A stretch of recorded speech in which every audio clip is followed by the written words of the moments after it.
Looking very smart, by the way. Thank you. I've just been in the BBC offices, you see, so I wanted to look at least... I've never seen you anything other than a T-shirt with a... That's not true. That's not true. Don't fall into the myth that they perpetuate that all my T-shirts have... Hello, live stream. That all my T-shirts have US city names on them. That is only because... And a number, yeah. That's only because TK Maxx, that is their MO, and they buy all the T-shirts that don't sell anywhere else, don't they? And so that dads can shuffle through them sadly and go, oh, this one's only a tenner, I'll have that one. So yeah, I've got a fair amount of that. And yes, thank you. I was going through a very comfortable stage in my physique, and TK Maxx was handy for that as well. All right? Perfect. I change shape a lot. You don't want to be buying a new wardrobe when you're going up and down 3 sizes. So I'm trying to settle down now. I'm trying to squeeze into mediums at the moment, but it looks a bit pornographic, to be honest. So yeah, I'm still in the large, but I've got in my cupboard. My wife keeps telling me to throw them away because I've actually got smalls. Because I was small in my 20s. I was never really the small, but when I was working out, you can wear the smalls and you look a bit like, wee, look at me, babe. And she's telling me, like, throw them away. I'm like, no, I will get back into those things. And the thing, I said to her, my ambition was to be army fit again. So if there's an apocalypse, all I have to do is go upstairs. I've got a crash bag upstairs, get into my old uniform, and get combat boots on, and I'm ready for war. And she laughed. Like, she fully laughed. She's like, you're not doing that, are you? How are you going to do that? Just like that as well. She's horrible. And I can't. You've all met her now, haven't you, live stream? You've all met her now. She was being nice at Missed Apex Live. She's not like that normally. She's horrible. Who, your wife? She's delightful. No, what she's a not. Singing and piano player she is. People loved us. She's a very talented lady. That is true. Hang on a second. I have... You got the live stream up and running? Yeah, I've got the live stream up and running. Bradley Philpott. I'm trying to watch Netflix. Go away. How inconvenient. Round of applause to Bradley Philpott for qualifying on pole 12 seconds ahead of the rest of his class and then being part of the winning team as well. Yes. Spanner it out. All right, so I think... Why do I not see the live stream? So look, Matt's put a shirt on as well, copying me. I started that trend on the live stream, sticking a shirt on. I was going to put on my Missed Apex kit, but you weren't wearing yours, so I decided that's because I just got back from BBC Studios, so yeah, didn't have time to like change your shirt, did you? International icon. Yeah, it did. Well, I chose to I'm use sorry. Did you not see the YouTube clip that I retweeted to you? I am the international icon. I muted you on Twitter, mate. You're always tagging me. You muted me on Twitter? Yeah, you're always tagging me. No, muted is the passive-aggressive one where they don't know that you've done it. No, I haven't really. I saw it 3 times a week. I didn't see it. Right, yo. Mrs. Spanish is great. We can talk about... Let's see what comes out of our mouths. Okay. Normally, we write about 3 hours content for these shows. This time, I think there's only about 2.5 hours. So we should be good. Little test there. Woo! Okay, that's good. I think I'm ready to say things, Matt. Are you ready to say things? Yeah. I think I'm more or less there. Mr. Carter, can you tell my morale's a little higher today? I've got a quick question before you go live, actually. Let's do it. You know, on your legal, what do you call it? Legal experts. Yeah. Was one of them drinking directly from a bottle of wine? Now, you're not the first person to say that, Mr. Carter. You're not. She assures me... There's Helen. It was Helen, wasn't it? Sorry, I've completely forgotten her name. Yes. Yeah, Helen. That was posh water, basically. But I got a lot of comments and emails from that, and the video editor as well, Steve Amy, was saying, "Bloody hell, mate! Why are you letting people sup from the bottle on?" Yeah, it looked really bad. Yeah, people were sending me screenshots of it. No, I don't dye my hair, you bugger. Why would I? No, I'm naturally black-haired. Nobody asked me that. That's because they... Right, shut up. Let's do this. Hang on, what is this? What show is this? Oh, yeah, okay, cool. You are listening to Diaries of an F1 Boss on Missed Apex Podcast. We live F1.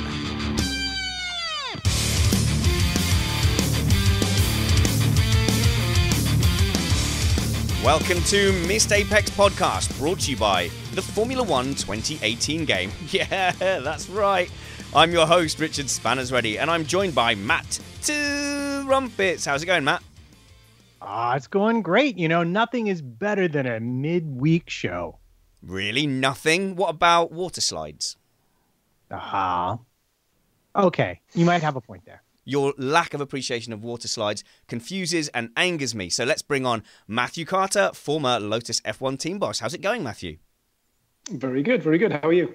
Really good. How are you finding this season so far? We have made several plans to get you on during the course of the season. It's not quite married up, so loads to talk about. As a fan, are you enjoying it?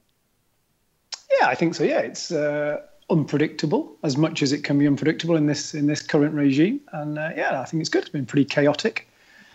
You're obviously not listening to Fernando Alonso. It's entirely predictable. We know exactly who's going to win in Spa and Monza. You know, not so sure about that, but anyway, Not sure that's his reasoning, but anyway. That sounds like a topic, and people will be sick to death of the fact that me, Matt, and Chris Rainbow Sparkle Stevens argued about that for about 20 minutes of Sunday's show. So let's explore a little bit of the current Big Dirty News.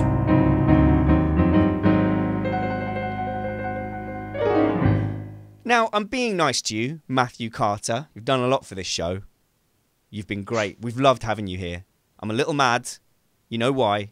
I'm a little mad at you for not buying Force India, renaming it Force Missed Apex, having a red and white livery, and putting Bradley Philpott in as the #1 driver. I'm not quite at that level. Not quite at the Lawrence Stroll level of wealth, unfortunately. Why couldn't you have And to be fair, even if I was, I'm not sure that I would have bought Force India.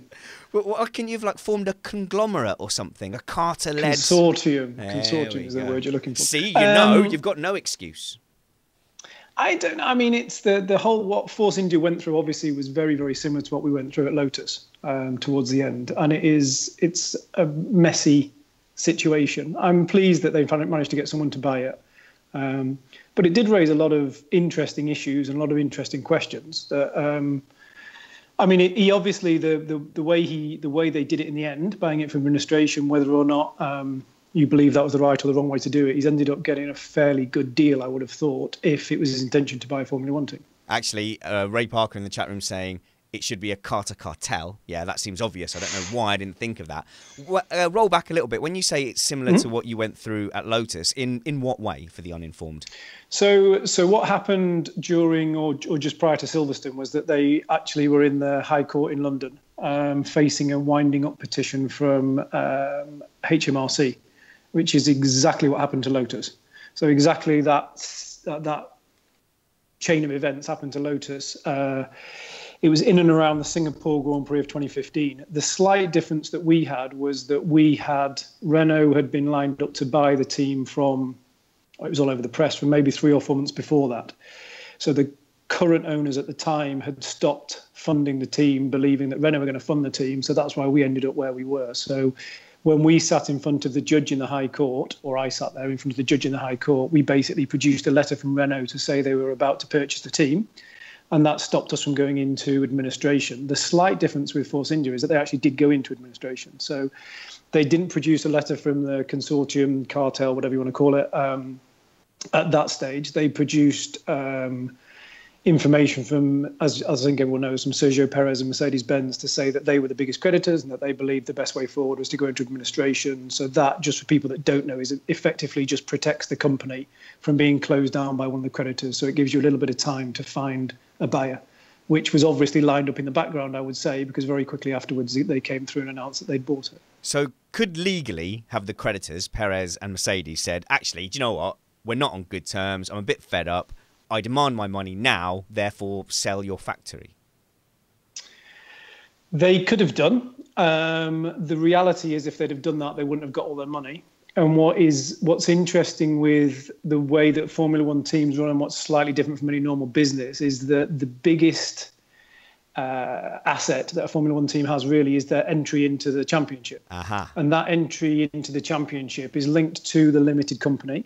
And there's a rule which is one that's interesting, and I don't know how deep you want to go into this. There is a rule within the rules, and there's a line, within the rules and regulations that says that if a company suffers, and I think the way it's written is any form of an insolvency act, then they're automatically banished from the sport. Now, at Lotus, we never went into administration.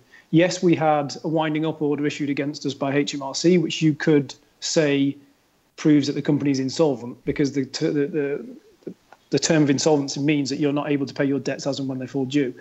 So we managed to get around it by saying that Renault were there in the background, and that they were going to purchase it, and we didn't go into administration. Force India actually went into administration. So I think it's tricky to argue that they weren't in some form of insolvency, but that's how it's happened. With a winding up order, though, wouldn't there be a judgment if you were truly found insolvent? It's not the act of showing up; it's the act of being adjudged in that state. No. Exactly. Yeah. So a petition is brought against you as the company, and that petition says that we at HMRC are owed. Honestly, can't remember. It was in the millions when we were at Lotus. Let's say they're owed $5 million. So they go in front of a judge and they say that we at HMRC are owed $5 million. We don't believe we're going to get it, so we would like you to wind this company up, and as we talked about just now, and dissolve its assets. Now, the unfortunate thing is the biggest asset, as I just said, is the entry into Formula One. You're not going to get any money for that, because if the company goes into insolvency, then that just falls away with it. So then you've got what are the car parts really worth? What's a prototype car that's built and changed every year? What's it really worth with no engine? Because the engine belonged to Mercedes-Benz at the time, or it belongs to Renault or whoever. So there's no engine. So you've got a rolling chassis and a load of bespoke tooling and parts that really can't be used for anything other than Formula One. Yeah, but with Grosjean's chassis, every dent tells a story. That's got to be worth something. But go on, carry on. No, I was going to say, I think what happened, and this is where it does get slightly interesting. If rumours are to be believed, Stroll paid X tens of millions of dollars for Lance to drive at Williams, and that was just a one-off. This is what he's paid for him to drive. If rumours are to be believed, and what I understand is that Force India are in debt to the tune of about 43 million sterling. So basically, you walk in as the angel, the saviour, and as long as you pay all those creditors in full, then you take control of the team. So he's effectively bought a whole team for maybe double what it cost him to put Lance in the seat for 1 year. So looking at it like that, it's a fairly good decision. He's in theory buying a faster car, although that's proved to be seen once Lance actually gets in the seat. But he's also taken on the liabilities. He's also taken on 400 people. He's taken on all those liabilities that are then weighed off against the fact that he's getting a cut of the TV revenues and a cut of the prize money, depending on where Force India finish next year. Well, Force India always seemed to have been good as a team about working within a very limited budget. So in that sense, it seems like a steal for him. But this is not the first time we've seen teams change hands this way. And I'm wondering, it just seems like it's almost an advantage to let a team wander into administration. If you wanted to buy into the sport, your best bet really is to wait for a team that's in the shape Force India's in, then actually not do a deal till after or till they're about to go, get their winding up order, and then bring them into administration and buy them that way, because you're paying pennies on the dollar, pound, euro, international currency unit for the asset. Well, you're paying pennies. You have to pay the creditors in full, otherwise you wouldn't be allowed to stay in the sport. So you have to pay one for one on that. Yes, you're getting the asset at less because it's not really usable for anything else. But then, as we saw with Manor at the end, there was nobody stepping forward to buy that. And I think it then comes down to, I don't think you would buy a Formula One team to earn money. So yes, if you are Papa Stroll, as you like to call him, and you want to put your son in a faster car, and you've got all the money that in the world, then it's maybe a decision to do for those purposes. But I don't think it's a business savvy way to make money, or to suddenly turn yourself from a millionaire into a billionaire or whatever. It's I think you need an ulterior motive to do it, and I think that's why people didn't step forward at Manor, and that's why I'd be interested. I know people have said there were other people interested in Force India, but I'm not so sure. I mean, it's, when at Lotus we were looking for buyers towards the end, and Renault came in for a specific purpose, and that was to develop their brand and to come back into Formula One. So, if I remember with Manor, was the only potential rescuer Jordan King's dad's family, but they weren't quite willing to put enough into it? Or is my memory failing me? Because Jordan King was an F2 driver at the time.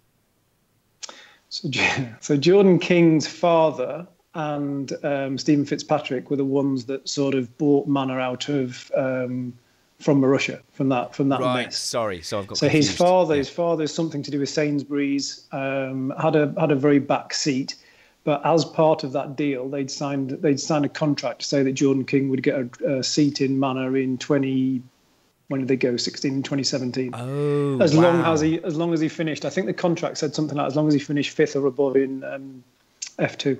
We had him on here, this show. Real nice lad as well. Oh, really? Yeah, very, very fun. So I never met him, but yeah. So I don't think he was there to pick up the pieces after. I mean, Manor had lots of underlying issues. That was an issue for starters. There was technically a contract there for someone to drive. They still had the fallout from the accident that happened to Maria. I can never remember her surname. The accident where she drove into the truck. So they had some legal backlash from that as well. So that it was a messy situation. I think Force India is a lot cleaner than that. And as I say, I think it's, if you have a son and you want to put him in a race car, then Force India is a good way to go. Yes, they've always managed to make the most of what they're doing. It does come back ever so slightly to what I've said many, many times about the fact that they did, and I choose my words fairly carefully, but they did look in along with Williams with a Mercedes engine in 2014. Because nobody really knew that engine was going to be as good as it was. I think I've said on this podcast before, Lotus were offered the Mercedes engine and they opted to take Renault because they believed, Renault had won 4 championships on the bounce with Red Bull. There was no reason to believe that Mercedes were going to make this was their belief. It was before my time, I hasten to add. You then got Mercedes engines, didn't you? Yeah, excellent. I then cancelled that contract and went to Mercedes, for 2015. And you've been best friends with Cyril ever since. Oh yes, those 2 years of learning about the Mercedes engine and the car sort of being more of a new iteration on what was already there for 2014, 2015. Every year that you spend with an engine and a concept, we to change from Renault to Mercedes had to change all our cooling. There's all sorts of things that you have to change that make a big difference, and it takes time to get on top of that. So I honestly believe that Williams and Force India were both, as I say, looked into. Let's assume they were very shrewd in their business decisions or whatever, but they ended up with the best engine at the best time and have ridden that wave, which took Williams to 3rd in the championship and Force India to 4th, I think. So I'm curious. You have been on previous shows vociferously in favor of the independence of the midfield. Yeah. And one of the big concerns that has been thrown up is it's looking very much like the manufacturers are all about having B and C teams. And the process that Force India has been through was essentially brought by Perez on behalf of Mercedes as a creditor. Does this not essentially now turn Force India into a serious like Toro Rosso kind of junior team? And where does that leave Williams, who denied them money earlier in the year, who has been equally vociferous about their independence, but now we hear they're going to buy Mercedes gearbox next year? And if Lance leaves, I mean, financially, what is that going to do to that team? It seems like in a weird way, they might have had the exact opposite effect that they intended earlier on. As usual, there's many questions in there. So the first answer all of them, Carter. So the first point I think you were bringing up was about Mercedes and Perez putting Force India into administration, therefore them becoming a de facto Mercedes B team. Well, that's not the case because, yes, Perez and Mercedes put them into administration. That doesn't mean that Papa Stroll has to then, once he's paid them, then they sit back and they're paid and that's it. So, yes, they could have, if they'd have pushed further, they could have maybe said, we're only agreeing to this because we want you to be a B team. But I honestly don't think that's the case. I think that Lawrence has walked in there. He's paid the money. He now has to sit down and decide what he thinks is the best for Force India. Now, at the moment, that's clearly to stay with the Mercedes engine and to not necessarily become a B team, because I don't think they'll do that. It'd be interesting to see if Ocon comes in there or whether he goes into Williams or what he does. But if you assume that it's going to be Perez and Stroll in there, then they're not really a de facto B team. They're, yes, they buy parts from Mercedes-Benz, but if Stroll is third and Lewis is trying to get past him at Monaco, is he going to pull over and let him by? I don't think so. And in reality, if you go back to Monaco last year or this year, Ocon did do that. Ocon moved out the way for Mercedes-Benz. And I think we talked about that on the podcast. He was a Mercedes-Benz junior driver. So where does the difference lie? You also have to remember that there's only so many battles that they're fighting. And I know they talk about that a lot on commentary on Formula One. But if you're a midfield and Lewis has had a puncture or he's started at the back of the grid, or even Ricciardo in the Red Bull. Come on through, Lewis. If they're coming up behind you, you're really going to ruin your tyres, ruin your race, fighting and squabbling, or you're just going to sort of, and as easy as you can, let them past and get on with your battle, which is not against them. At the Missed Apex karting, I started at the back with Bradley Philpott and Alex Brundle behind me. And I turned to Alex Brundle to gesture that I was very much going to let him past. And he shouted something that sounded a lot like, "No, I'm going to push you." So I was like, what? What are you on about? I'm going to push you. He said, "I'm going to push you all the way around." And he did. For the first 3 or 4 corners, he was up behind me. Every time I tried to brake or lift off, he was shoving up behind me, using me as a battering ram to get through the pack. Interesting. That must be how they do it in WEC. But I think, are we not underestimating a little bit the ambition of the Strolls? It's, there's nice little Lance. He's getting paid to do his seat. He's a paid driver. He's taken a lot of flack. But are they quietly just going to use their money increasingly to just make Lance Stroll a Formula One world champion?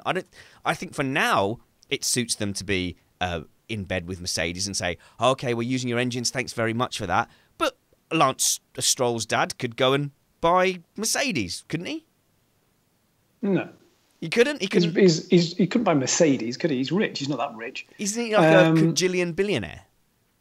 Yeah, you're talking about buying Mercedes, the whole of Mercedes. I don't have a business brain, anyway, Matthew. This is what you're here for. He couldn't buy Mercedes-Benz.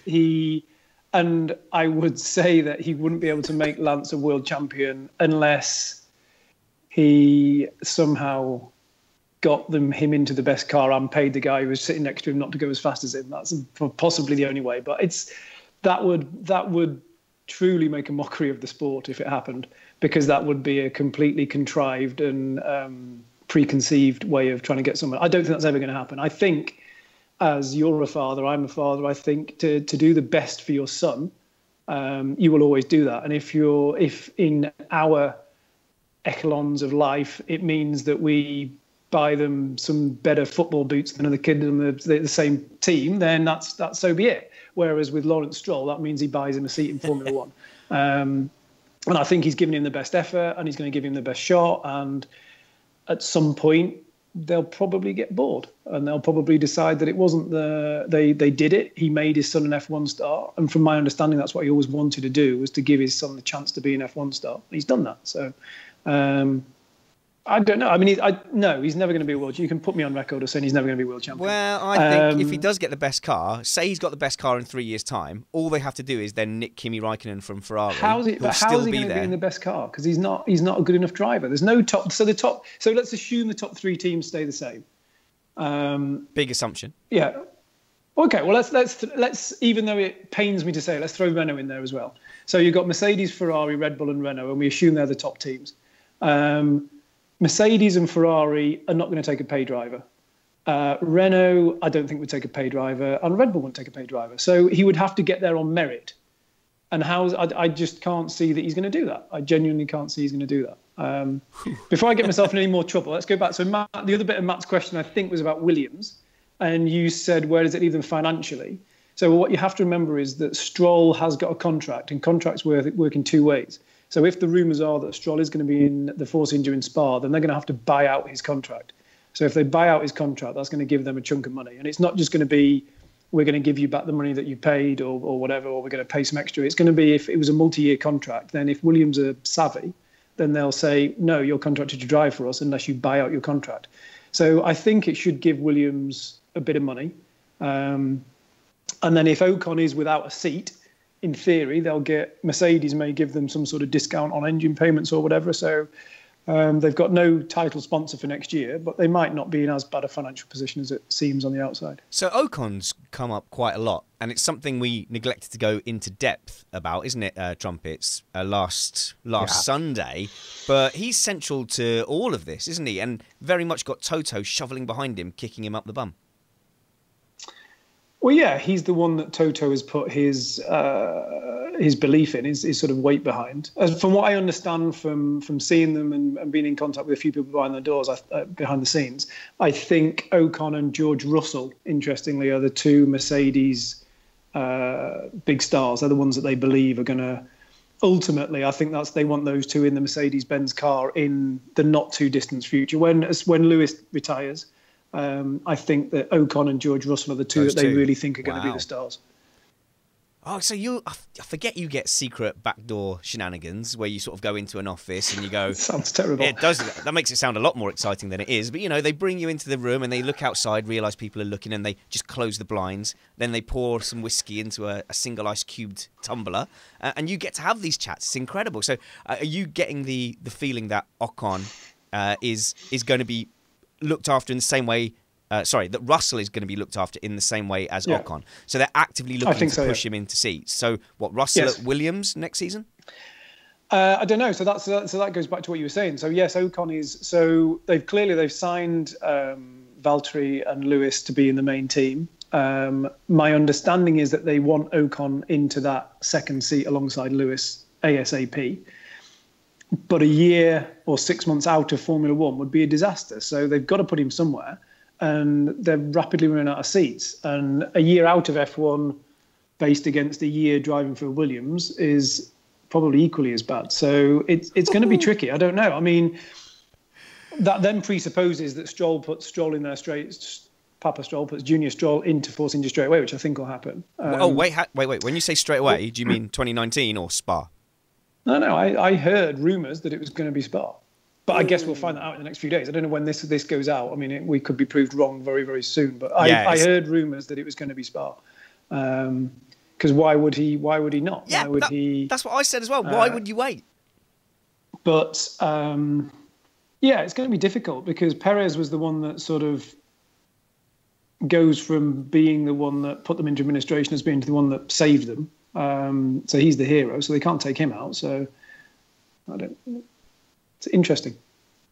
It's an interesting thing because Force India benefit from the Mercedes connection through Ocon. I'm sure they get quite a nice deal on their engine.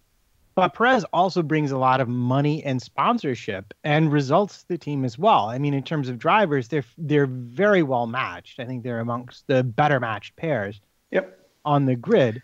So, like, if you had that choice, who would you keep and who would you say goodbye to at Force India?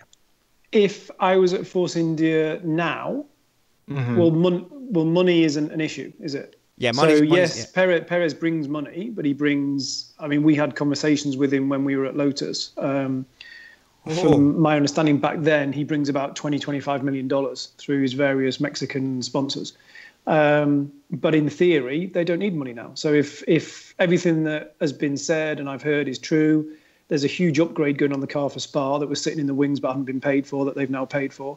Hang on. So they don't necessarily need money. So that Stroll has paid for. So Stroll has paid for this upgrade to be unlocked. No, tell me they're not getting in that car. So who stays and who goes if you were in charge? That's the question. I would, if I was in charge and Stroll was coming into the team, I'd probably run a mile. But I would, in the current circumstances, I would think it would be Ocon and Stroll would be the way. But then, hang on, let's throw another curveball in there. Okay. In the history of Lance's career, they've never put I want to say good driver. They never wanted to have a better driver in the seat next to him. So they always did that through his whole career. They always made sure that they in the juniors as well.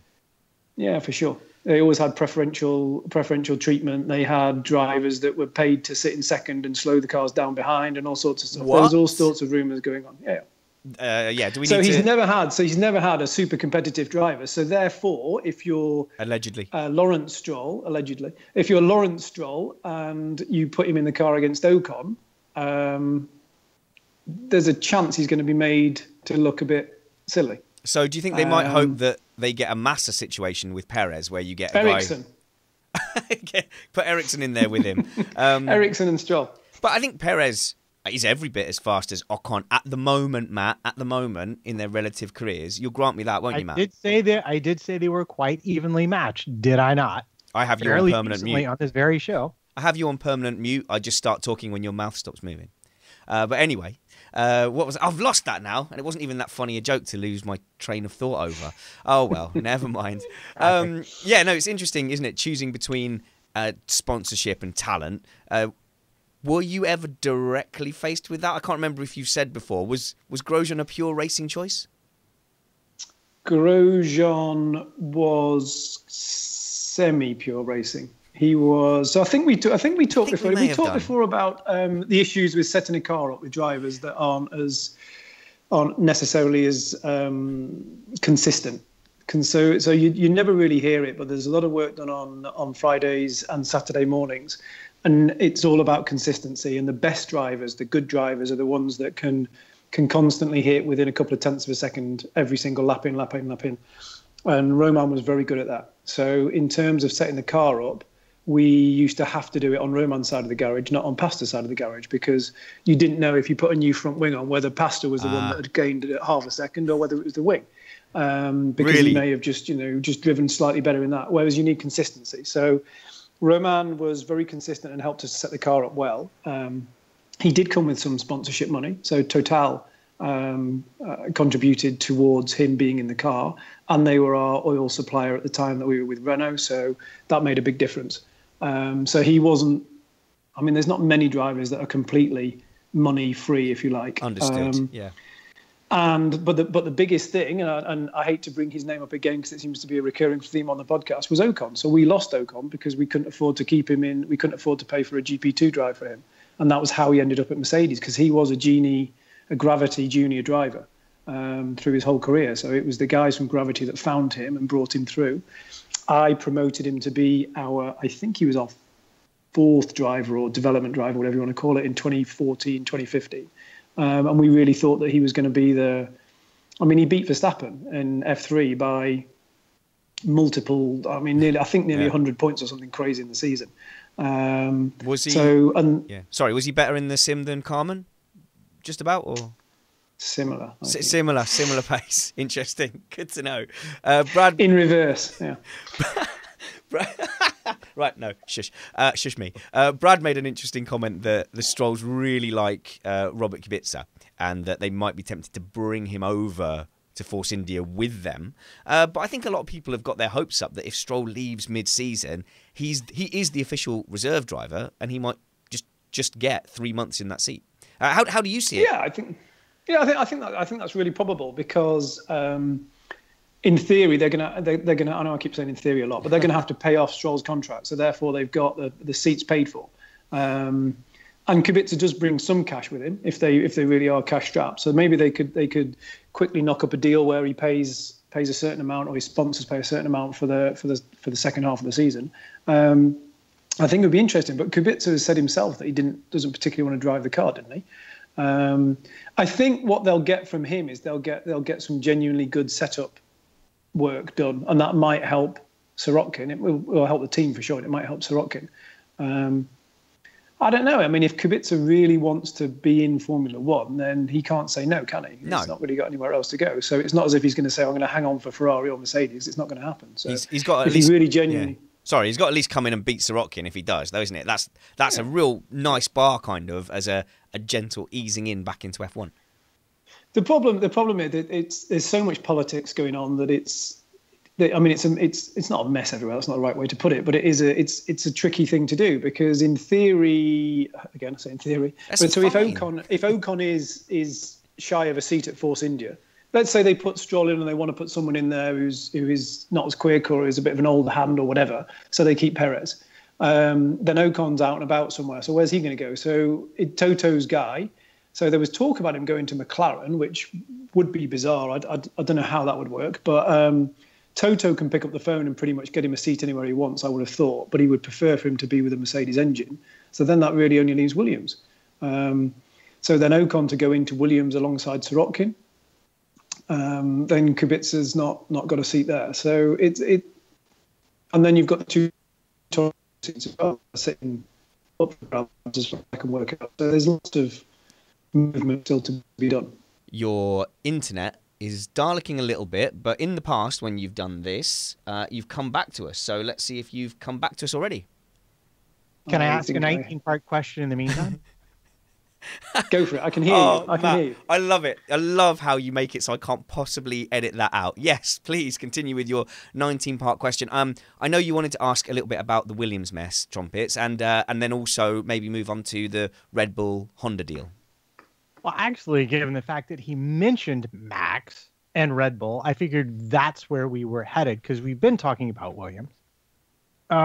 So, yeah, what exactly is the deal with Ricciardo? Because I saw an article just today on Motorsport that said that this was a complete and total surprise. Not only was it a complete and total surprise to them, that they felt like they had agreed to everything he'd asked for. So why exactly would he fly that coupe? It completely baffled me, that one. It completely came out of left field and really, really foxed me. The only thing that I've heard recently that would make any semblance of sense to it is if Adrian Newey is indeed going towards Renault. And that's the only thing that I can... Because I don't think, unless Renault have completely changed their modus operandi, I don't think they're going to pay him a huge amount of money. I don't think that's going to happen because Renault don't do that. That's not in their wheelhouse at all. Okay. They're certainly not up there with the likes of what Verstappen and Lewis and Vettel are being paid. Maybe, and again, I heard the same thing that I heard Christian Horner on some very low budget podcast, horrible F1, podcast, terrible thing. Yeah. Tom Wilkins, he said that it completely came out the blue, and and as Matt just said, that they'd given him everything that he'd asked for. So I don't think Renault would have matched him for money. Christian Horner said repeatedly on that aforementioned media outlet that he thought that Ricciardo was worried about Verstappen, that Verstappen was the number one and that he was going to have to face up to him, and he didn't want to do that, and that he wanted to be... I don't think he said exactly those words, but a big fish in a smaller pond over at Renault. Still didn't really make sense to me until I heard the rumour about Newey. And if Newey has got bored at Red Bull or he wants to take on a different challenge and somehow Renault have convinced him to go over there, then that could make sense that Ricciardo could have thought, well, hang on a minute, if he's going there, everywhere he goes, they turn into a championship winning team, and that could take them to the next level. I think the technical side at Renault did need a bolster. They moved Bob Bell out recently. I don't know if that went a bit under the radar, but I saw that somewhere that Bob Bell had moved out. So he was kind of their technical guru. He just moved aside or went to 1 day a week or went on a consulting gig or something like that. So there is a space there for someone to come in at the technical side. That could be the answer. I don't know. If not, then I really don't know, unless he really does want to be a big fish in a small pond. And because Renault have got a big step to make to get anywhere near the other two. Well, for the record, the Formula One podcast, Beyond the Grid, is really good. And the fact that they've managed to get these guys to sit down, and the fact that they've embraced the podcast format actually properly. So I did do a tweet where I said a lot of these bigger companies, they basically just cut up other broadcast material and they then put that out as a podcast. And a lot of radio shows do that. They put shows out as a podcast, not really podcasting as such. However, what they've done, Matt, is they've kind of gone down a kind of Mark Merron, WTF, sort of Richard Herring, Leicester Square Theatre kind of style, where they've sat them down one-to-one. And with that interviewing technique, Tom's really managed to bring the most out of them, haven't they? Mr. Trumpets. Yeah, No, I was talking to old Trumpets there, at the old Trumpets place. Yeah. Sorry, I was typing to the chat room, but you're absolutely right. And it's annoyingly frustrating that they've actually gone and done a good job, because otherwise we could be talking about how much better we were. Yeah, but they are different. Well, being as you are giving them praise, and I wasn't aware that was the way you were going to go, it is actually a good podcast. I have listened to most of them. So the Villeneuve one was quite interesting as well. Yes, very good. Well, they can't interview Hamilton and Villeneuve every week. At some point they're going to have to interview the McLaren chef, aren't they? So. Yeah, but the fact that they did Christian Horner in his house, and that it was just after the Ricciardo thing had come out, and they could talk to him, it's good. So speaking of Ricciardo, I mean, as a potential motive, you talk about not wanting to have to fight with Max, but maybe, as we have oftentimes surmised in the past, maybe Red Bull tend to, consciously or not, favor one driver over the other, and perhaps he doesn't want to be in a position where Max is the favorite son and he's just getting whatever's left over. I have to add. Sorry to interrupt you there. Before you answer that, we had Jake Sanson coming on, who's about as reliable as as a floppy bog roll. But he said to us that he had a source that said Sainz was offered that Red Bull seat and turned it down. So I mean, in context, there's starting to be a theme kind of building here where people are really looking at the Verstappen dynasty and going, yeah, no thanks. To rather be at McLaren and Renault than Red Bull Racing. That's a big deal. That's a big call, isn't it? Yes, but Red Bull traditionally do not pay big money. McLaren traditionally do pay big money. And I'm not saying that Carlos Sainz went for the money, but for sure he will have been offered a much, much better contract at McLaren. Are you saying that you're not saying that? I'm not saying that. No, but for sure. I mean, McLaren needed some sort of, or they need, Alonso's gone. They need a number one driver, they need an up and coming star. They need someone to put their weight behind. And Red Bull have never. I think even when Vettel was there, they didn't pay him. Even when he was winning multiple world champions, I think his basic salary wasn't that much, but he was then on a bonus of whatever. And I think they've broken the bank to keep Verstappen. So therefore, the second driver's maybe not going to get as much. I don't know. I mean, even that is a strange decision to me for Sainz. If that is true, what Jake said, if it's true that he was offered the Red Bull, to turn down Red Bull to go to McLaren is a fairly ballsy move, and again a bit of a strange one, I would say. Yeah, except for, doesn't he have a bit of a history with Verstappen at Toro Rosso? Yes. I mean, yeah. It got. I remember it got kind of ugly there. Yep. No, it did. And what you say before about number one, number two drivers, even when they say they've not got number one, number two drivers, except, I'm going to say maybe Mercedes and Ferrari, because I don't really know, but even at Red Bull, there's times, because the sport moves so quickly from week to week and because updates come so quickly, there are many, many times on a Friday and a Saturday morning that you've only got one of the new front wing, or you've only got one of the new floor, or you've only got one of the new rear wing, or whatever it may be.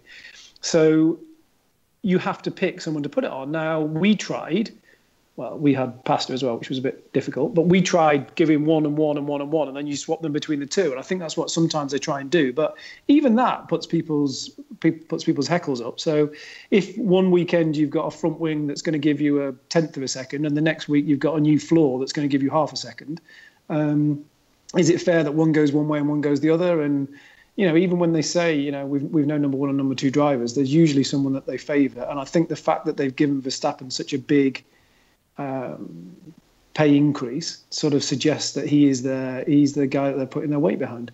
So yeah, and I think so. Gasly's now in as the second. That's been announced now, hasn't it? In the last few days. So I think that's a good move. I mean, he's young. He's hopefully he'll push Verstappen. Yeah, well, he seems to be surprisingly consistent and fast in the Toro Rosso. So hopefully he will be, unlike certain other Red Bull juniors, up to the task of stepping into the senior team with only a minimum of Formula One experience. But you're talking about drivers, and you're talking about why people would leave and why people would go. There's also a lot going on at McLaren. And I think the big move for them really is James Key coming in. But is that confirmed now? Because they said they were going to get him, but Toro Rosso said he was on a contract and they weren't going to let him go, didn't they? Yeah, they said that, but it's a question of what will it really cost McLaren to get him there. And well, I don't know. You've got Alonso out the door, either permanently or not. He left open room for his return. You got Sainz at McLaren, and now suddenly you got Lando Norris coming in to do free practices. That leaves a certain Stoffel Van Dorn without a drive, unless perhaps he's going to be the ultimate price for a Key to move over to McLaren. For him to go to Toro Rosso? Yeah. Yeah. No. Maybe heard anything? Well, it's possible. No, I haven't heard anything like that. It's possible. I mean, the only thing I would say is that Red Bull and Toro Rosso, traditionally for certainly the last 6-7 years, have only put their junior drivers in the car. They've never strayed outside of that. Or someone from their junior program. I know Brendan Hartley went out of the program and then came back into it, but they've always put the youth in. So even at Red Bull. So when people were talking about the fact that maybe Alonso would end up at Red Bull, or maybe they would take one of the other guys to replace Ricciardo, the probability was they were always going to go with one of their juniors, because that's what they've always done. I think probably Mark Webber was the last person that wasn't actually a junior Red Bull coming through the Red Bull Academy. So, I mean, possibly, yeah, it could be. If it's a deal, if it's a business play that sees James Key going the other way, then it could well happen. I've got a sneaky suspicion that Stoffel might find himself out of Formula One, unfortunately. I'm not sure if that's fair or not, but he's been up against Alonso and he's not really shone at all, has he? So the chat room is saying, why on earth don't you have a Missed Apex mug? Do you want one? We'll send you one. But you have to bring it to all your shenanigan backdoor meetings so that, so everyone go, hey, Carter, what's that mug? You're like, let me tell you all about this podcast at length. Also, the chat room is saying, Hannah says, we had pasta, which was a bit difficult, is comment of the week. No, the panelists can't do that. And European says you are the definition of democracy. Trumpets, I believe you wanted to move on to Honda a little bit. Yeah, I sort of skipped ahead, but I'm not even sure that Red Bull has a junior driver that has super license points at the moment. That's a good point. That's a good point. Yeah, you might be right, actually. I was just literally asking that of the chat room as we speak, so perhaps they will get back to us. You are not the chat room host. You're like fully in this podcast, Matt. You're a legit member of the team. I'm multitasking. Not very well. All right, continue. I'm actually fairly wretched at that, I'll be honest. This is why I always put you on mute when I'm doing things before the show, because you just distract me endlessly. It's too soon. All right, sorry. Too soon. Well, did I want to ask anything about Honda? Well, no, I mean, really, it's this thing of just looking at the team. You have Verstappen, you have Honda, which we know this is going to be the next couple of years. But who is going to be willing, besides Gasly at this point, to come in and drive besides Verstappen? It seems like, and especially if the rumor about Newey is true, who's gonna walk in the door and do that job? And what is it? Is this, have you heard anything about Max being particularly difficult to work with? Because no. There's a certain type of people who, Yeah, no, I've not. I mean, I don't know Max at all. I'll just put that out there. I don't know him at all. His father was very, very well known to all the guys at Lotus, because Jos drove for, was it back when it was Benetton or when it was Renault? Because all those guys have been at Enstone for so long, but they knew Jos, and they knew Max used to come to races when he was 5, 6, 7 years old or whatever and sit in the cars. So they all knew him quite well. I don't know him. Yes, I've heard that he is quite difficult to work with, but I think that's mainly because he's so fast and he's so ruthless. I know he and Ocon didn't particularly get on well during their F3 that year that Ocon won the F3 championship, because Max is just ruthless. But I think that's part of being a proper racer. That's, you'd say the same about Schumacher, about Senna, about Prost, about all those guys. I think there has to be an element of ruthlessness in there to take you to the top. I'm really glad, Matthew, that we've been talking to you about like current F1 politics and rumours and things like that, because in the past we have spoken to you about your career as an F1 boss. But honestly, you're a fantastic pundit. You still know all the right people. I'm fully expecting Sky to come and steal you away from us. So whilst we have you, I do want to go back in time and ask you a little bit about the sort of action on race day, because we've been looking at the weather forecast for Spa-Francorchamps, and it's going to absolutely chuck it down by the look of it. Okay, I didn't read the detail report. I just saw pictures of raindrops.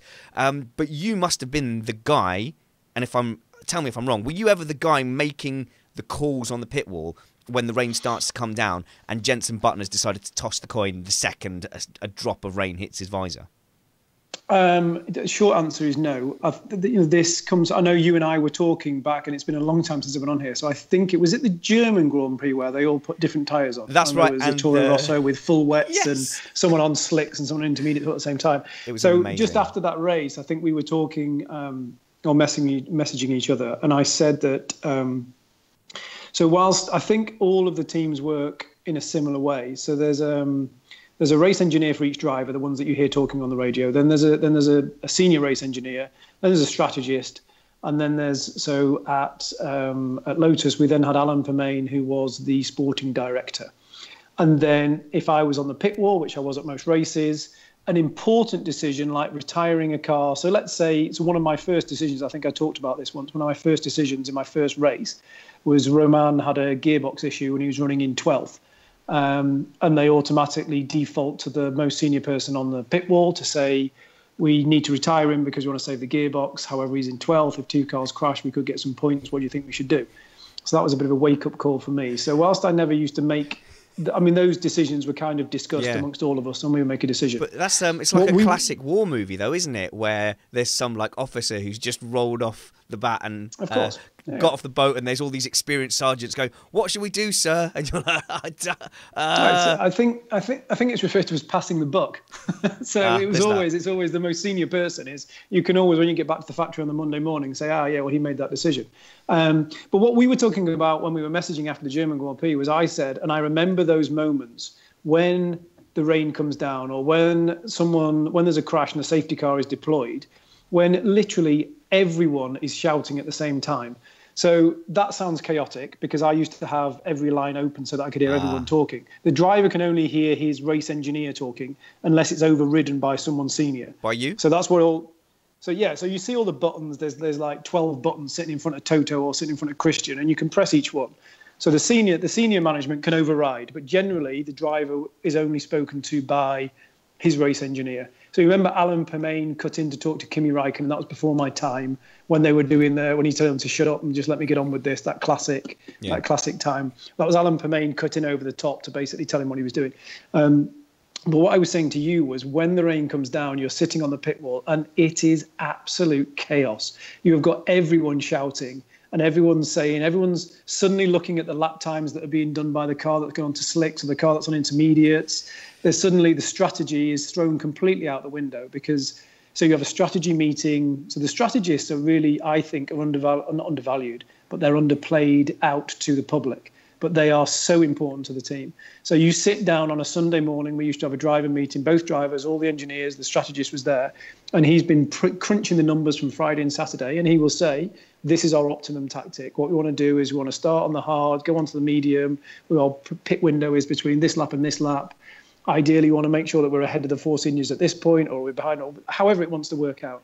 Soon as a rain or a safety car comes down, that's basically, you just tear that up and throw it out the window. And it's then thinking on the feet, which is, I think at the start of the season, what people accused Mercedes of maybe losing out a little bit too, and then Ferrari had a bit of an issue. I think last year, Ferrari, many times, they were a little bit conservative on the way they do it. Red Bull always, in my opinion, seem to get it right. They always seem to, even if it's double stacking and you think that can't be the quickest way to do it, they always seem to manage to do it and do it right. Okay, so one of the things I was accusing Mercedes of was having a do-nothing policy, and I didn't mean that in an insulting way. Do nothing is always a valid engineering option. So they seem to have a wait and see, might be a better way to put it. And they would, I mean, even to the point where they let Lewis Hamilton go past the pit lane in Bahrain, I think. That's what I was... into the pits and then back out again, even. Yes, so it's... oh, no, that wasn't Bahrain. That, I don't think that one was Bahrain. But yes, of course, they did do that. Where was that? Tell us, chat room. Where was it they went into the pits and then out again? Hockenheim. No. Hockenheim was where he dodged in and out of the pit. Was it? Yeah, it was. Yeah. So there was an earlier race where they could have pitted, and then that's when Verstappen and Ricciardo came through the field, and obviously Verstappen binned it and Ricciardo won. Wasn't it China?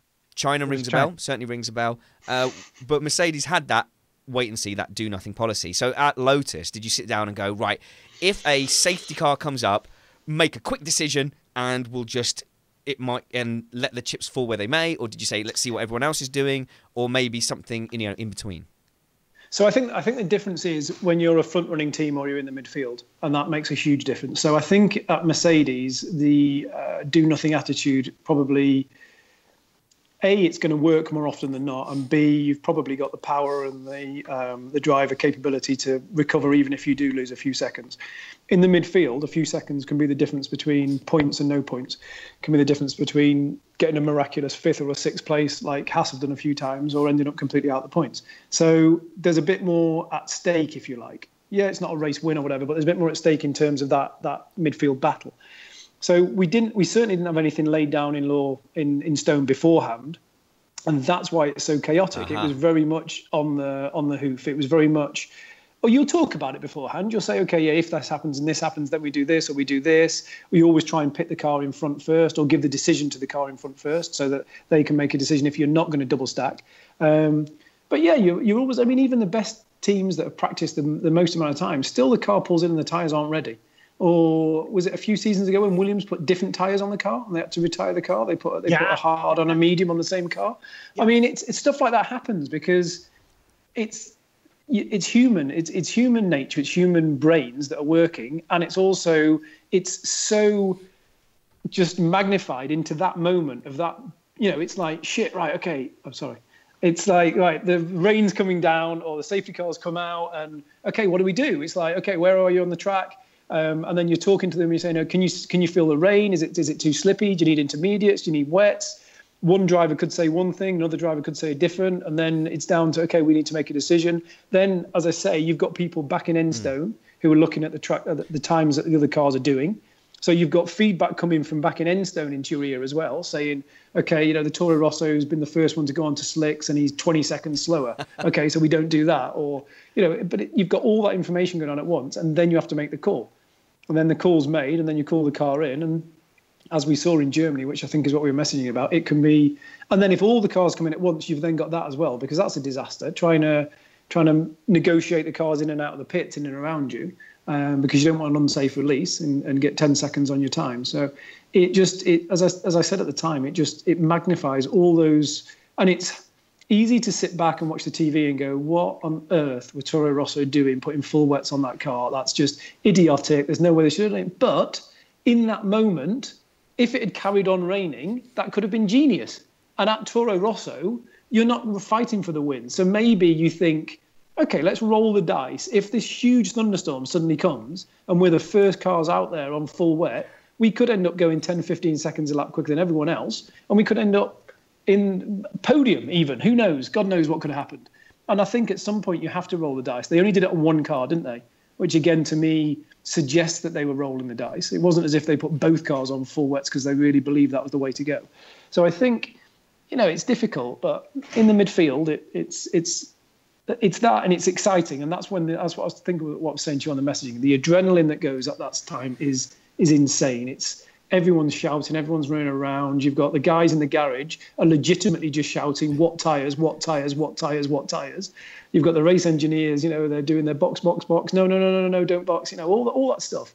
And I think it was Lewis's commentary as well that led me to message you as well, because I heard that so many times. That whole, no, yes, no.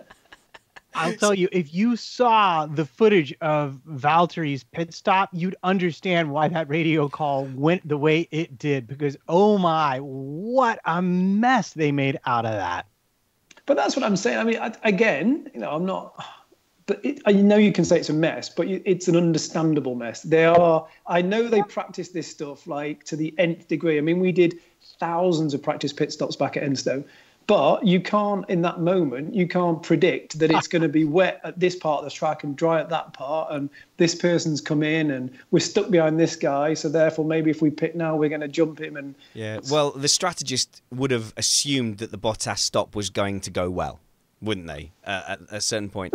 Matthew, did you ever get any sort of fight back from a decision like that, where you had that split-second call to be made and the driver's like, nah, mate, no, I'm not having it, or or maybe the race strategist? No, not really with us. You would tend to bow to the race strategist because they are the ones that have really plugged all the numbers. And just give you an idea how important the race strategists are.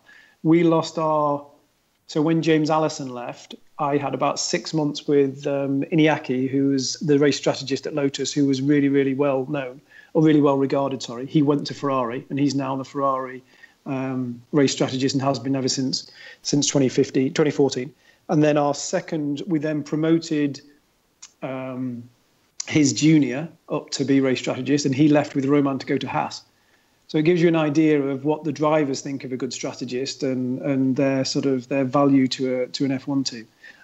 But no kickback really. I think F1 is not really, from my experience, not really a blame culture. It's more of a how do we improve next time, because things happen in the moment.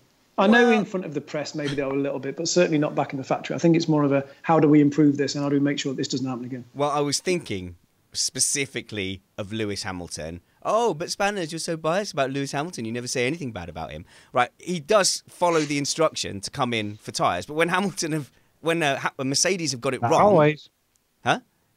Not always. Okay, I missed if he ignored an order to come into the pits. Not this year, but I believe a year or two ago in Hungary, he was decidedly like, "You're nuts. I'm staying out." Yeah, but I couldn't remember that. I've slept since then. But certainly this year with decisions, he's done it, and then when they've come out and he's gone like, "Why are the guys behind me on faster tyres?" Clearly saying very publicly, "No, you guys have messed up," but he still sort of did it. He still sort of went in and did the stop. Right. Oh, yeah, because they do publicly say that they don't know everything else that's going on. And in the heat of the moment, it could appear that the guys behind on faster tyres, that was not the way to go. But I would say more often than not, the strategists get it right. And if you left it up to the driver all the time, it would just be a shambles. They'd have no idea what was going on. So, you have to bow to the strategists because they're the ones with the knowledge. So that's your suggestion for making Formula One more interesting? Let the drivers call the strategy? Mm-hmm. Yeah. Oh, come on. Yeah. Do you remember when they said, "Oh, we can't have radio calls"? That was a nightmare. What engine mode should I be in? That was very interesting back at Enstone. The things that they came up with to get around that. Oh, tell us. We had an idea of having people dotted around the track with boards, so in the crowd, so that they could lean over. So you would say, if you get to turn 7, look over towards where the grandstand is, and there'll be someone there with a board. And then there was all the coded messages.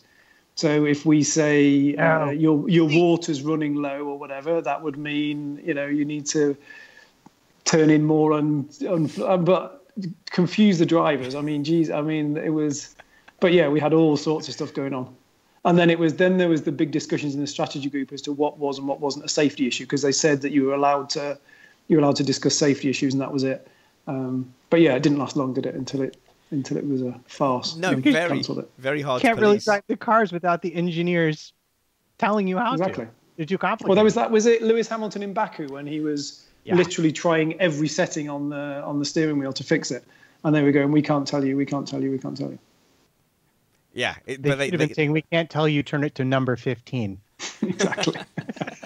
Or they should have said, "Look into the grandstand. How many Mercedes mechanics do you see in full kit stood up there?" Yeah, very good. Very cool. Oh, wow. An hour has absolutely flown by, Matthew Carter. Oh, trumpets. Always stifling my schedule. I do apologize. And this is just a one-part question. Get out. That he may not even know, but it has come up in the chat room, and I'm dying to know. Have you heard anything about who might have approached Verne from Formula One? No, is the brief answer. He was a Ferrari junior driver, wasn't he, or a Ferrari third driver for a while. So his manager, Julian Jacobi, approached us because he tried to come to Lotus. So he's an interesting guy. He was Ayrton Senna's manager, and he's managed a lot of people. My guess would be he's come out and said that it wasn't Red Bull, hasn't he? Yeah, I think so. And he wouldn't anyway, would he? So I would say that if the Ferrari junior thing is to be believed, it would be Haas or Sauber. It would be my guess. And I would probably angle towards Haas. Cool. Thank you. But he's a very good driver. He's a very, very good driver. And yes. I think he's been unlucky. I think when he was at Toro Rosso, was it 2014 that 2013, him and Ricciardo were at Toro Rosso, and they were fairly well matched. So, yeah. Now, the reason I wanted to hurry this on a little bit was because we have some questions from our Slack group and Twitter. People love you, Matthew Carter. They were very excited when we said you were coming on. At last, they hailed on the internet. So, some quick fire questions for you. Ray Parker. Now, we have 2 Rays. I think this is Little Ray. Who would you sign for McLaren? Did we answer that through the course of the show? No, but who would you personally attempt to sign for McLaren? You're now McLaren boss. Ocon. Second question. Will you miss Alonso? No. Dakota asks, what do you think about... Is that too quick fire? Do you want more? No, it's fine. So I Alonso, like it. Alonso, Certainly, if you've heard a thing, feel free to share quickly. But so Ocon, no, I haven't heard anything. Alonso, I think if he'd have announced this 2 or 3 years ago, then it would have been a much bigger deal. I just think that he's become a bit... He's an incredible driver, don't get me wrong. I think he's one of the best drivers, but I just think he has got a bit whingy and a bit... There's no need. Some of the stuff that he says, there's no need to do. I mean, how to make friends and influence people. He has made it so that he could not have turned back and walked back over a bridge at any point in his career. Even now, even he wants to go and win the Indy 500 and he can't. Well, they're saying it's going to be very difficult for him to go in a Honda-driven car because of everything that he said about Honda. So he's going to have to go to a Chevy-driven car, and Honda's won it the last few years. So it's anyway. The other Ray, who I believe is Big Ray, is being a little provocative here. If you listen to Missed Apex podcast in a timely fashion, he says, do you value the Triple Crown over the chance to fight for titles in F1? I heard that, and no, I actually believe with you. I'm with you, Spanners. I think the Triple Crown it's just a made-up thing that he's decided he wants to do. That's a made-up thing. Yeah. Nick. And I think if he was in a front-running car, or even if he was in a car that there was a chance of being a front-running car, then he wouldn't leave Formula One. Absolutely agree. And Nick says, which Montreal bagel do you prefer? I have no idea what that means. Neither do I. Don't really know. They're big on their bagels, a bit like New York. But I don't know what he means by different interpretations. Good question, Nick. Nice one. His last appearance on the show. Matthew Carter, what's next for you in F1? Are you going to attend any of the races? No plans to at the moment. I always go to the one here in Montreal. There was talk maybe about me going to Austin. So I might do that. But no, aside from that, no, not really. Oh, I'd love to go to Austin. I know some people don't like the Tilkedromes, but there's something about that track. Maybe it's the Americanness of it. Maybe it's the scale of it, the huge hill into turn 1. But if you stand on the grid and you look up to that turn 1, it really doesn't convey it over the TV. That's an incredible rise up to that first corner. And that's not a natural hill, is it? They built that. They said, we're going to have a massive hill on turn 1. Yeah. Like, good on them. Okay, good. Matthew Carter, thank you so much for your time. As usual, I will give you the opportunity to plug things and you won't take it. No. In that case, guys, join us for the Spa race review at 8 p.m. on Sunday. Until then, remember that wounds heal, chicks dig scars, and glory lasts forever. This was Diaries of an F1 Boss with Matthew Carter.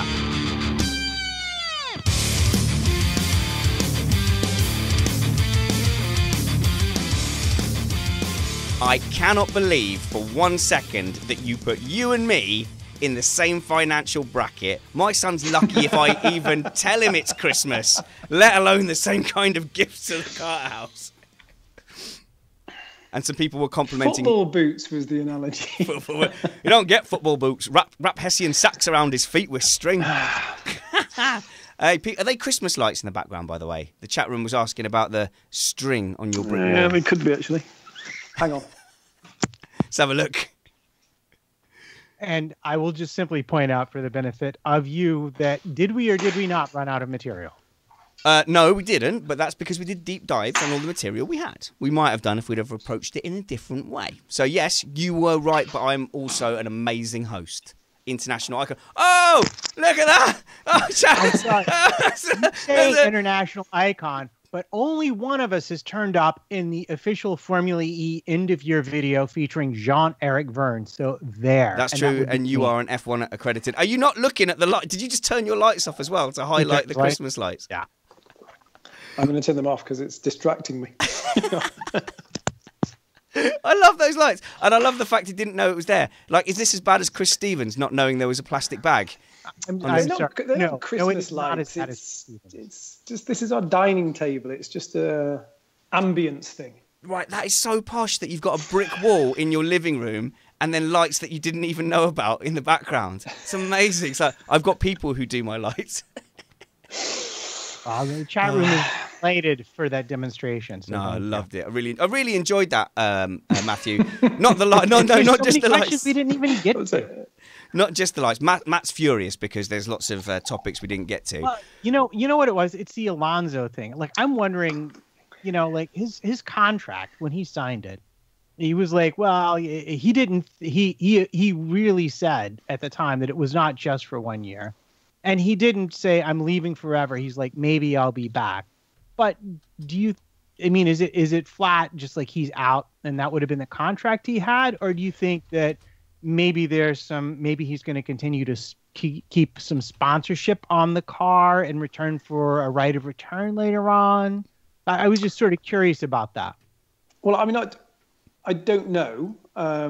I actually saw a copy of the contract that he signed initially with McLaren, but with everything apart from the numbers blacked out. And what I do know is that Honda, and I think it's fairly well known, that Honda were paying him. So it's part of the Honda deal was that they gave free engines, but they had to have, at the time, it was either Alonso, Hamilton or Vettel, I believe, were the three. So had to be one of the drivers. What Honda specifically paying Alonso? Yeah. Oh, like well, 50 what million. a kick in the gonads then, when Alonso just starts publicly humiliating them constantly. Well, for sure. Yeah, exactly. So there's a number of things. So Honda going to McLaren was a huge deal that Ron Dennis did. So it was a 10-year deal at the time. It was, they were giving them 150 million in terms of engines, R&D, and paying Alonso his wages a year. So it was like over $1 billion contract. So Ron was really, really pleased with what he'd signed and what he'd done. I always thought when they broke from Honda, I was interested to see, because without Honda's backing, I don't think McLaren, I know they're very wealthy, but it doesn't make sense for them to pay him the sort of money they were paying him. They also had to pay Renault for engines. So you've got a big swing from a positive to a negative in terms of that. They've not got a lot of sponsors on the car. So all of a sudden, you've got a very, very expensive driver sitting in a seat. He's not particularly happy. He wants to do other things. So my guess would be there'd be some sort of a mutual agreement between them. Alonso doesn't need the money. McLaren would rather probably have him out. Well, no, that's not true. If they could get him cheaper, maybe they would keep him or whatever. But it's not as if he was making that car go 10 places up the grid further than it was anyway. I mean, he was dragging it to some points finishes, but that's not enough for McLaren. So my guess would be there'd be some sort of a mutual agreement between all parties to say maybe we can pause the contract for a couple of years and then you can have a look at it if you think we're better and you can come back, or I don't know. There could be something like that. But for sure, he wasn't happy, was he? So no. But I mean, also Kamoa is his, and that sponsorship is his. So I'm wondering if maybe they did it because they let him go drive other series. Yep. And certainly Zach Brown comes from other series. Well, I mean, don't forget. Yeah. And there's a huge different personality between Ron Dennis and Zach Brown. Yeah. So Ron Dennis is the kind of person that just sticks to his guns, even if it's really not in the best interest of him, McLaren or whatever. But he's very, very, he's very, very businesslike and very. And I think Zach Brown is more trying to keep everyone happy. I don't think Alonso would have gone and done other series if Ron had still been involved. I don't think he would have been off to do Indy, and he would have been detracted, because a lot of people have said that has detracted the whole of McLaren away from focusing on what they should be doing, which is trying to make a Formula One car go fast. Right. And speaking of Zach, I mean, we know Eric Boulier was pretty much scapegoated for the performance of McLaren once Renault had arrived. Do you think he really has the acumen to pull this off, to like sort of drag them back up the grid? Does he even have the resources, even if he did have the acumen? Talk about a loaded question. It's just you, me, and 300 of our closest friends. Has he got the acumen? Yeah, okay, I mean, you think off. I mean, I don't know how. I don't know him at all. He did. So he's a sponsorship he's guy. a marketing guy, from what. Exactly.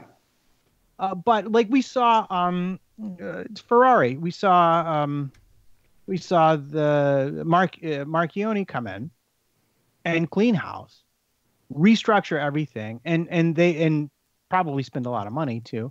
But they have come back to competitive status because he came in and essentially overhauled the organization and running of the Ferrari Formula One team. Yeah. If the question is Marchioni versus Zach Brown, then Marchioni was streets ahead of him. Marchioni was a ruthless business. Marchioni was more like Ron Dennis than he's like Zach Brown. Marchioni is a ruthless, hard-nosed businessman with a reputation for turning businesses around, et cetera, et cetera. Zach Brown, as you rightly said, is a marketeer. He's a marketing guy.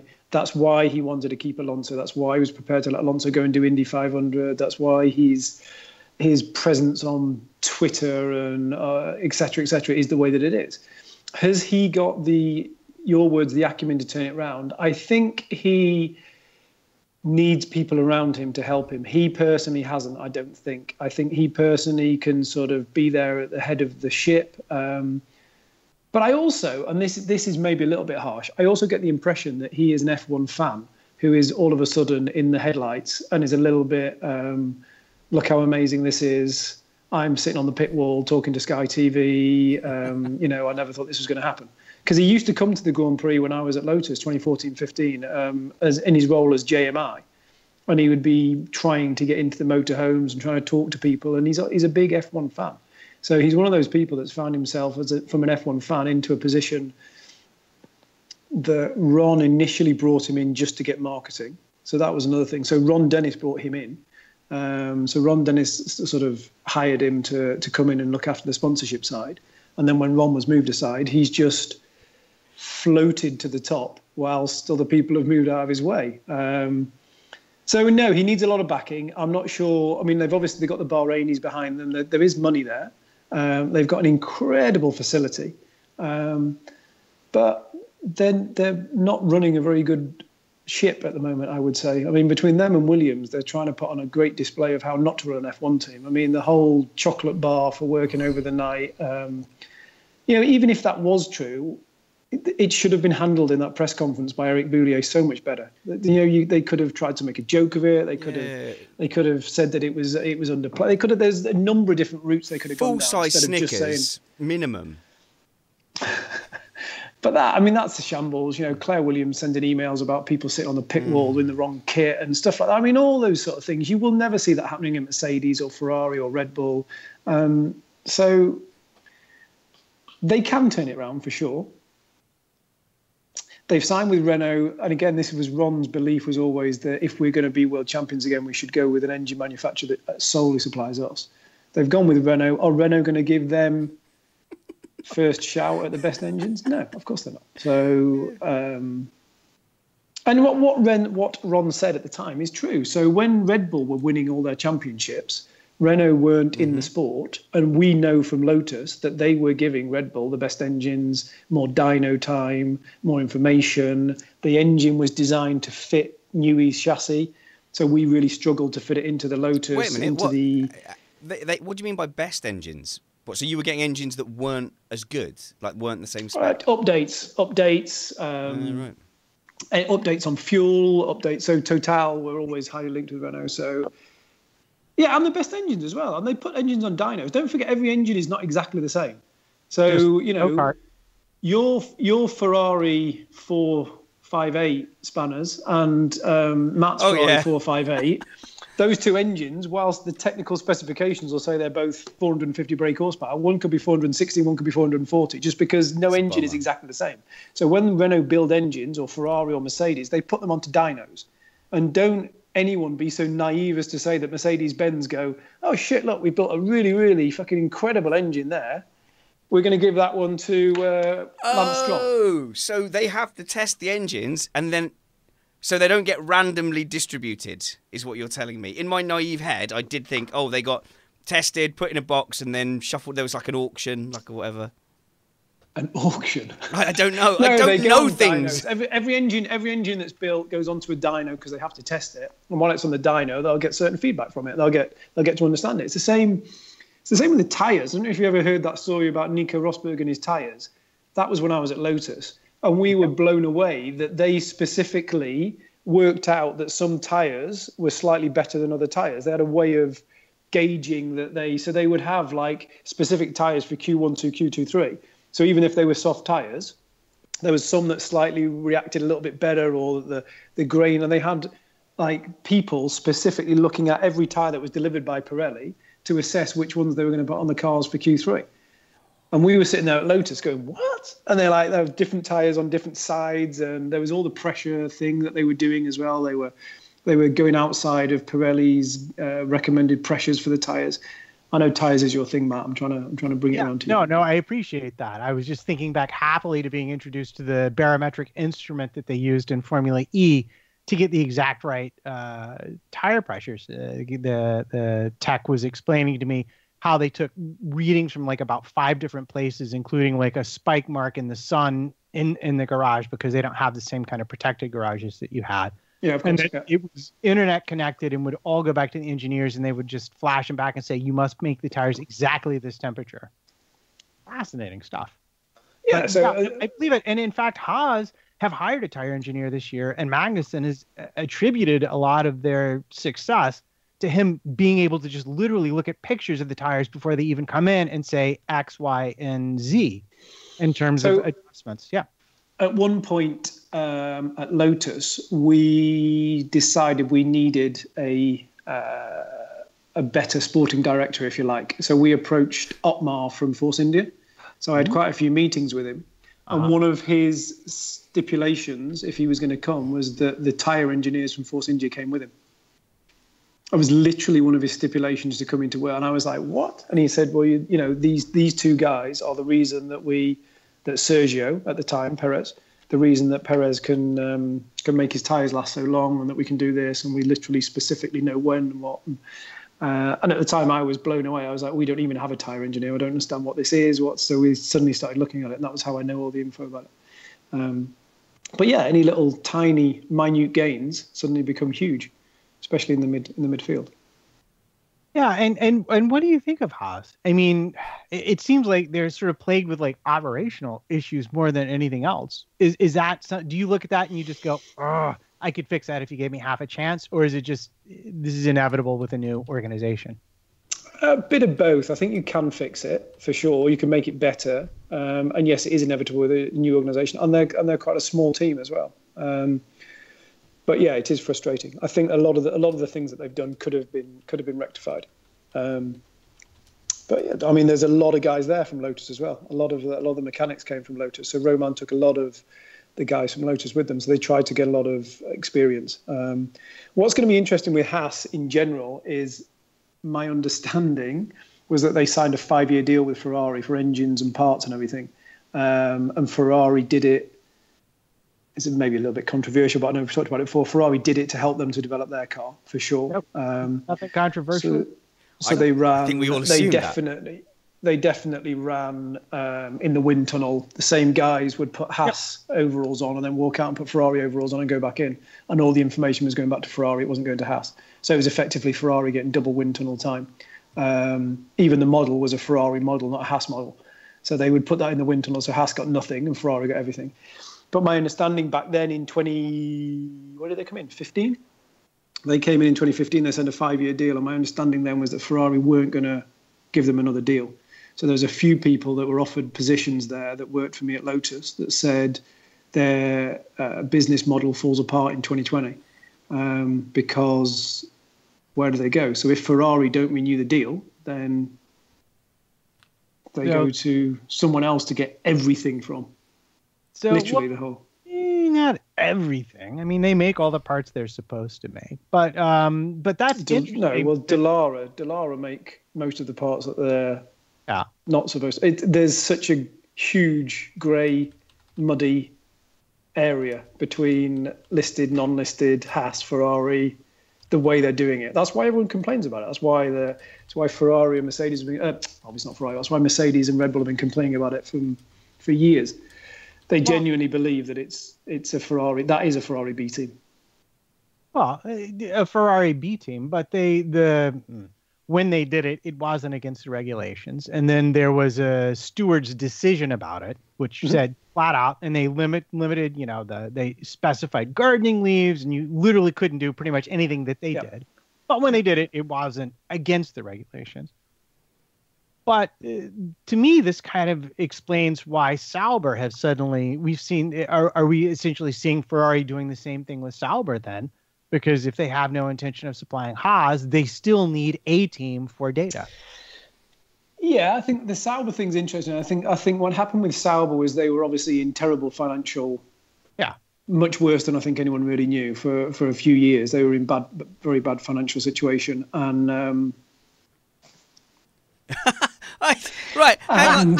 Right, that's very aggressive, Mr. Carter. There's team boss for you right there. It's Missed Apex is my podcast, and I need to go to sleep at some point and not get yelled at by my wife. No, it was just that's all I was doing. It was a very gentle reminder that we were coming to the end of our recording time. No, please continue your point. Anyway, no, I'm done. All I was going to say was I think Sauber's, they were very short on money, and I think also the fact they had a year-old engine. You can't overestimate how much that was affecting them. So the minute they got an on-spec engine with on-spec tech support, etc., because Manor had an old Ferrari engine, didn't they?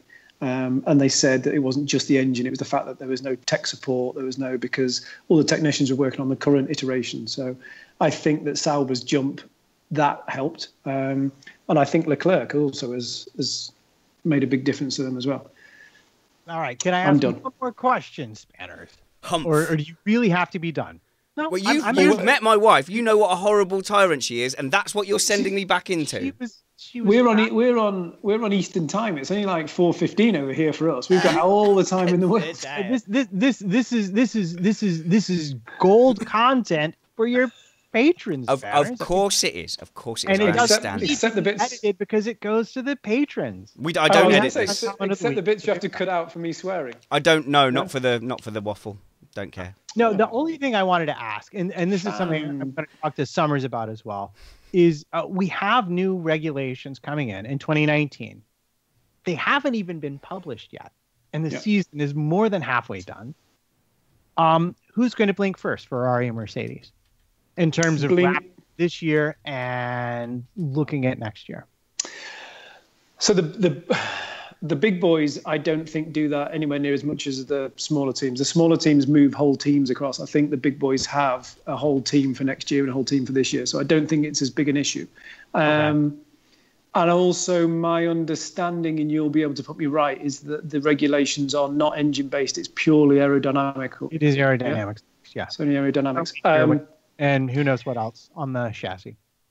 So they're not, the fact that they've left it so late means it's not going to be a huge change. So it's going to be iterations of what they've already got. If the engines are the same, then, you've got the basic monocoque is going to stay the same. So there's not huge differences. So bear in mind, aerodynamic changes, they make on the fly 52 weeks of the year.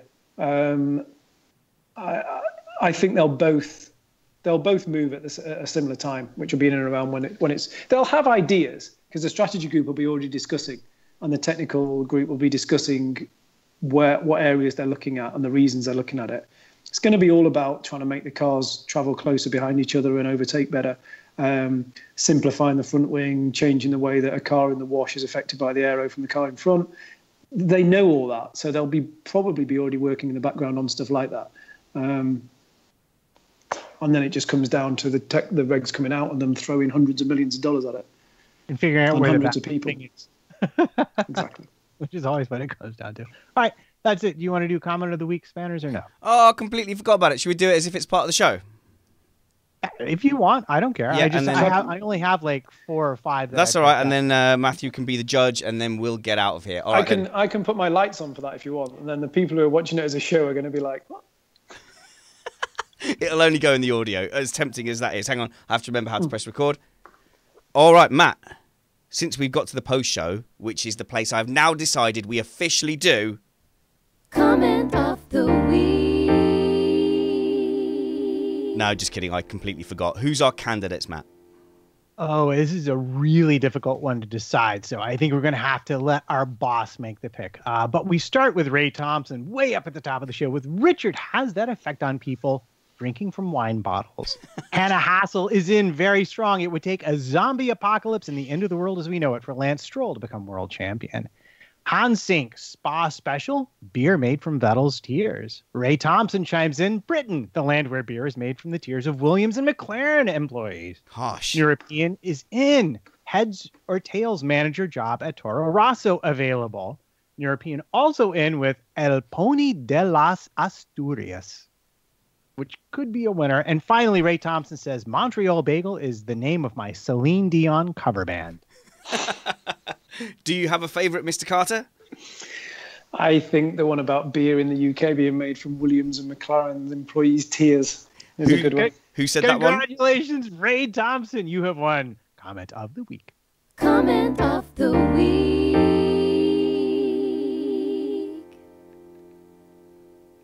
Well done. Well done for reminding me. I knew all along. I deliberately left it till half an hour after the end of the show.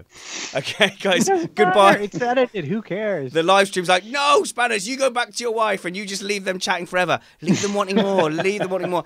Can we at least promise, Matthew, that it's not going to be so long before you come back and join us again? No, of course not. No, All right, no then. problem. Bye, losers.